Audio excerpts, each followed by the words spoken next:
Hello everyone and welcome to the final review of the Lava RS402. Let's begin with the specifications. The phone features a 1.3 GHz dual-core processor with 256 MB of RAM running Android 4.2.2. In the front you have a 4-inch WVGA display, front-facing camera, speaker grill and some sensors up top, the primary microphone and capacitive buttons at the bottom. If we move over to the left of the device, you have the volume rocker and silver trim finish. As you can see, the volume rocker is quite sturdy and feels nice, has a good clicking sound as well. On the right you have the power button and again the same silver trim finish. At the bottom you have nothing except a space to get the back cover off. At the top the 3.5mm headphone jack and the micro USB data syncing and charging port. Moving over to the back you have the primary 3 megapixel camera, LED flash, RS402 logo, the Lava logo and the speakerphone. The back cover is a nice matte textured finish which feels solid. We'll just open the back cover and see what all is inside. The back cover is quite solid, it's not flimsy at all and it feels very good to hold as well. So we'll keep that aside for the time being. Let's remove the battery. The battery is a 1500 mAh battery. You can see right there, that's the micro SD card slot. And you have two SIM card slots, whereas the first one is for 3G and the second one for 2G. That's the camera and flash. At the bottom, the main speakerphone. Let's put the battery back in and the back cover back on. The phone feels quite solid and it's quite light as well. Now let's talk a bit about network and call quality. Let's get into the dialer. The pink theme you see here, that's because you can change the themes of the device. We'll get into that later. But other than that, it's a very stock dialer and call log.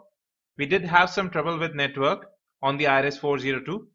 Where we had dropped calls as well as the network dropped from time to time, but it was an intermittent issue and we didn't face it many times. Other than that, the call quality was quite acceptable. Moving on, now let's talk a bit about the display of the device. You can see that the touch response is alright, but we did have some missed touch responses. Now I'll change some wallpaper so that you can see the color reproduction yourself. The display has good color reproduction, but the viewing angles aren't that great. And as I said earlier, the touch response was not quite up to the mark. We'll have image and video samples for the camera. For now, let's have a look at the interface. On the left, you have the different options for images, including panorama mode. At the top right, you can switch on or off flash, as well as change the camera. And now let's get into the settings. You can change the exposure level as well as GPS information. You can choose to use a self timer as well. In the video camera, you can switch on or off the microphone and change the video quality. That's pretty much it. It's a very standard camera interface with very less features. The image quality isn't great either, so it's just something to use if you have nothing better at hand. Now let's talk a bit about the speakerphone.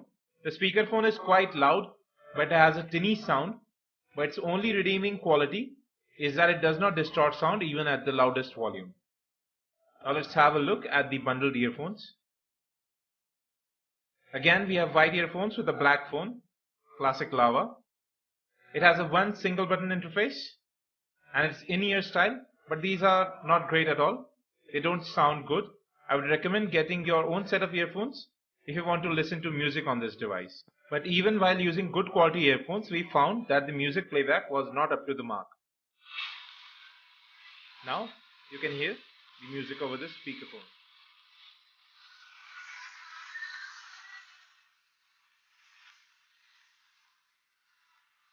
You can hear that the speakerphone is quite loud. It's at the maximum volume right now.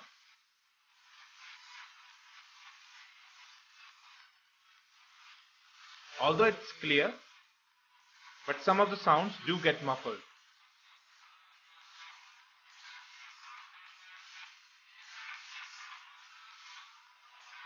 Well, that's enough of music.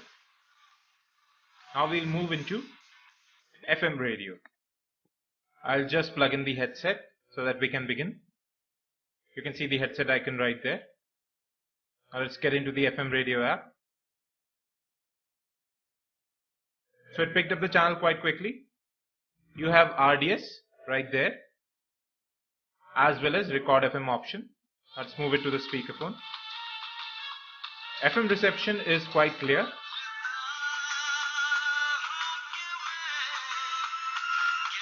Just have a listen to this song.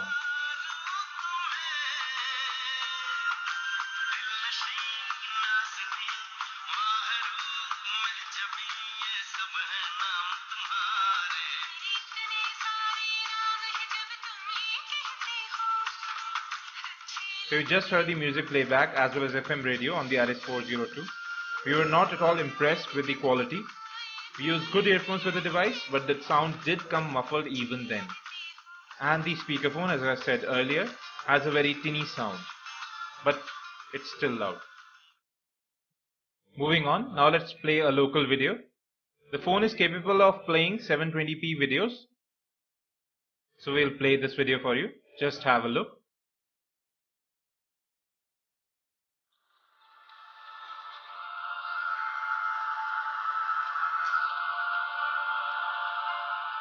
Alright, I'll just zoom in a bit so that you can see the video more clearly.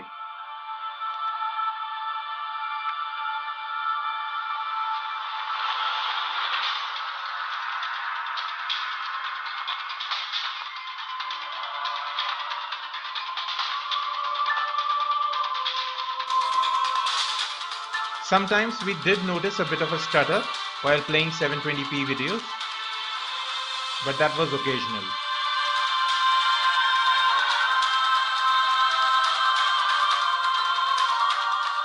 At present you can see that there are no frame rate issues and the color reproduction is quite good too.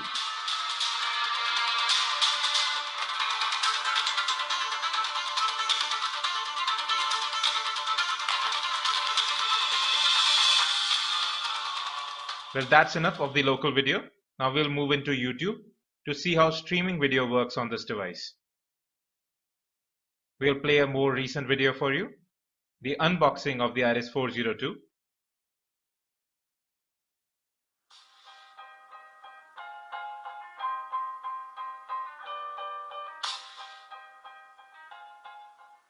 The phone is playing the video in high quality mode, that's 480p, because that's the maximum the display supports. RS402. It's a new budget Android handset from Lava, featuring a 1.2 GHz dual-core processor with 3G and GPS. And available for less Here too we saw that there are no frame rate issues. Let's move over to the box right now. You can see and the audio never went out of sync with the video as well. Supports 3G networks. At the bottom you can see the Android logo, saying that the phone runs Android 4.2 Jelly Bean. On the left, just the branding, and on the right, the continuing color scheme. If you move over to the back, here are some specifications. The phone has a 4-inch WVGA display, 3G support with video calling. You have a 1.2 GHz dual-core processor, Bluetooth, Wi-Fi, Edge, and 3G.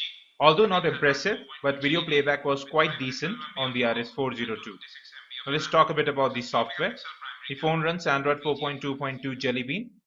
Here is the default launcher. It's pretty stock, and the app drawer too, it's quite stock as well. There's no customization apart from the black wallpaper and the option to uninstall apps directly from here. The phone has very few factory installed apps, but you do get Opera Mini installed on the phone along with the default browser. Now let's get into the notification shade. It's a default notification shade for Android 4.2.2 with quick toggles. In the About phone, you can see the model number as well as that the phone runs Android 4.2.2 Jelly Bean. Now let's get into storage. You can see that the phone has 165 MB available for user programs out of the 512 MB ROM, but apps are movable to the SD card. Now let's get into display. It has two options which are different. Screens, by which you can choose a work screen or the default screen, but we didn't find any use of this in particular. Now you can also change the theme of the device. We have the Raspberry theme enabled. Now let's change it to Mint. You can see that the color theme of the device changed from right there. The checkboxes as well. That's gimmicky, but sometimes you can change the theme of the device, which does look good. Now let's get into the Flipboard app. The Flipboard app works quite great. You can see right here that there is no lag while moving through the different screens. Although the app has just loaded. But this app, like many other apps, does close out of a sudden without any reason. Now let's talk a bit about the web browsing performance of the device. We load up PhoneBunch.com. The phone is loading our desktop website for default for some reason.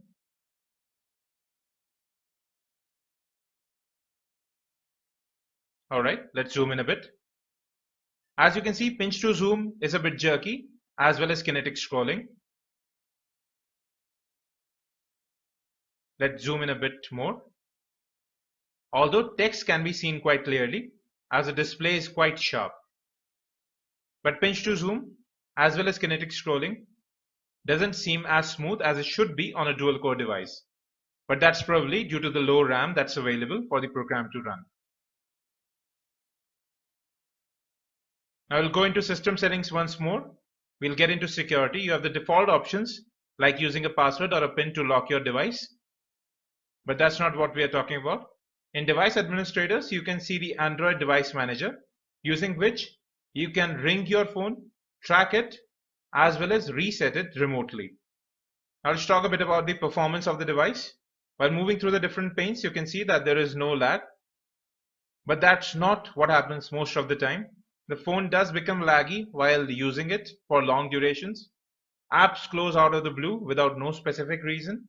Gaming performance is a totally separate question. Games too just close out of the blue. We had to quite literally find the games that could run on this device from the Play Store to make a gaming review, which we'll upload very soon. We are not at all impressed by this device, apart from the fact that 3G and GPS do work. Display and build quality is acceptable as well. But we will not recommend this device even in this price segment. If you want a phone that can just make phone calls, play some games, as well as do some social networking, you are better off with the Nokia Asha 501. Well, that's enough for tonight. Thank you and have a nice day.